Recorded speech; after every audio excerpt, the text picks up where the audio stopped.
Assalamualaikum warahmatullahi wabarakatuh. Hello everybody, my name is Rama Ahmad Fabregas. I am the student of Al Furqan Junior High School. I am a class now. Today, I'm going to tell you a little story about Sunan Kalijaga, the kind robber. Once upon a time, in the land of Java, Tuban, there lived a respected and firm duke named Tumenggung Wilatikta. He had an intelligent son named Raden Syahid. Raden Syahid was handsome, kind-hearted, and brave. He was also loved by his mother much. One time, due to long drought that threatened the welfare of the duchy, Tumenggung Wilatikta was forced to increase the tribute for the community who mostly only work as farmers.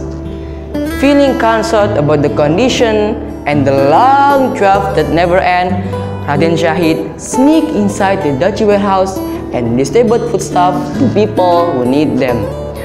Unfortunately, one night, while sneaking inside the warehouse, Raden Syahid was cuffed and confronted by his father. "My son, why are you doing this?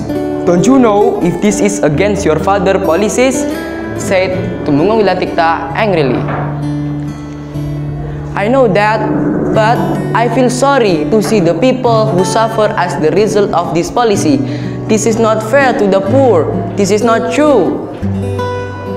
Often to hear this, his father expelled Raden Syahid from the house. "Get away from this house. I don't like having rebellious children. Go and think about your mistake." Raden Syahid left the house. However, it seemed the expulsion did not deter Raden Syahid. Instead, he committed the robberies of rich people in the Tuban Duchy. Finally, Raden Syahid was cuffed again and expelled from Tuban Duchy. "You make father feel very ashamed, Syahid. Get out of this area," expelled Tumenggung Wilatikta.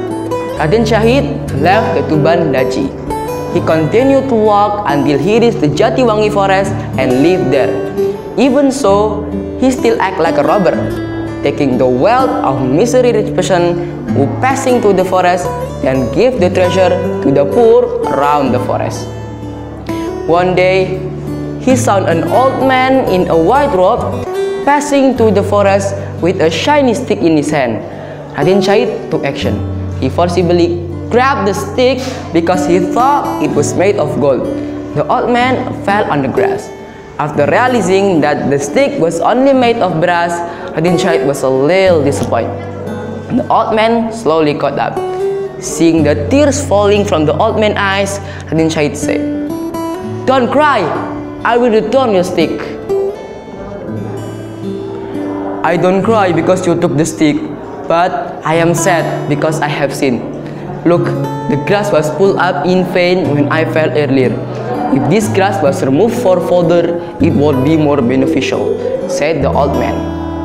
Raden Syahid was stunned to hear the old man answer. Before long, the old man asked, "Young man, what are you really looking for in this forest?" Raden Syahid replied, "I took the wealth of rich person who passing through the forest, then I gave the treasure to the poor." The old man nodded and said, "Young man, if your clothes are dirty, do you wash them with your pee?" Raden Syahid gasped, "Of course not. Only fools do that." The old man smiled and said, "That's the charity you do. You do charity but get it by haram way. It's the same as washing clothes with pee. Allah is a good essence, so Allah only accepts charity from good thing." Raden Syahid also felt ashamed. He realized his mistake all this time. He also paid more attention to amazing figure in front of him. Raden Syahid also asked, "Who are you, O old man?" The old man replied, "I am Maulana Magdum Ibrahim.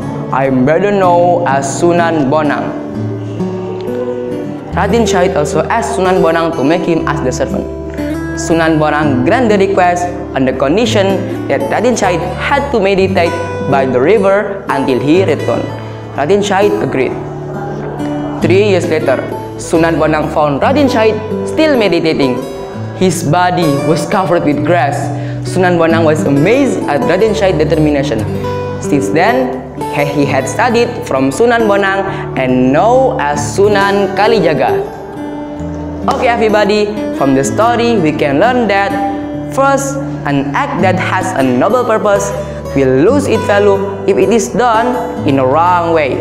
Second, don't feel like we are the best just because we feel we have done right thing. Third, always be humble because the reality is that there are still many who better than us. See you all on the next change and wassalamualaikum warahmatullahi wabarakatuh. Bye bye.